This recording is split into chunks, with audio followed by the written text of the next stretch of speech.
অনেক বিতর্ক ও সমালোচনার জন্ম দিয়ে শেষ হয়েছিল বিপিএলের সবশেষ আসর। পরবর্তী আসরে যেন সবকিছু ঠিকঠাক চলে সেজন্য ব্যবস্থাপনা ও ফ্র্যাঞ্চাইজির নিয়মে বড় কয়েকটি পরিবর্তন এনেছে বাংলাদেশ ক্রিকেট বোর্ড। সোমবার প্রায় 6 ঘন্টার বোর্ড সভা শেষে সংবাদ সম্মেলন করে বিপিএলের দ্বাদশ আসরের সম্ভাব্য সময়সূচি ঘোষণা করেন বিসিবির মিডিয়া বিভাগের প্রধান ইফতেখার রহমান।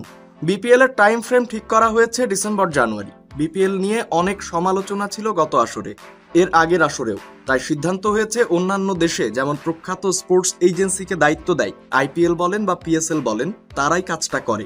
এবার বিপিএলও আমরা এমন এজেন্সিকে দিয়ে করাবো। টাইলক্স টয়লেট ক্লিনার, যার অ্যান্টিব্যাকটেরিয়াল এজেন্ট টয়লেটের কোনায় কোনায় পৌঁছে 99% জীবাণু ধ্বংস করে। বিপিএল এর সবশেষ চক্রে ফ্র্যাঞ্চাইজিগুলো দলের মালিকানা পেয়েছিল 3 বছরের জন্য। গত আসর দিয়ে শেষ হয়েছে সেই চক্রের মেয়াদ। পরবর্তী চক্রে মালিকানার মেয়াদ বাড়ানোর সিদ্ধান্ত নিয়েছে বিসিবি। বিপিএল এর ফ্র্যাঞ্চাইজিগুলো কমপক্ষে 5 বছরের জন্য দেওয়া হবে। ফ্র্যাঞ্চাইজিগুলোর সঙ্গে আলোচনা করে আর্থিক মডেল তৈরি করা হবে, আগের মতো থাকবে না। রেভিনিউ শেয়ারিং বা সবকিছু স্টেক হোল্ডারদের সঙ্গে আলোচনা করে নতুন মডেল তৈরি করা হবে। আমিনুল ইসলাম বুলবুল সভাপতি হিসেবে দায়িত্ব নেওয়ার পর থেকে বোর্ডের সব কাজে স্বচ্ছতার কথা জোর দিয়ে বলে আসছেন।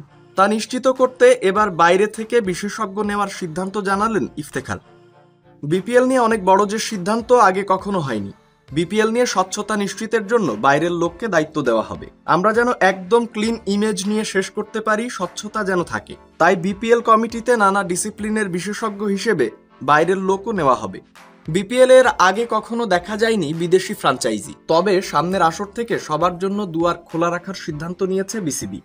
জাতীয় সংসদ নির্বাচনের জন্য সম্ভাব্য সময় হিসেবে আগামী ফেব্রুয়ারির কথা জানিয়েছে অন্তর্বর্তীকালীন সরকার।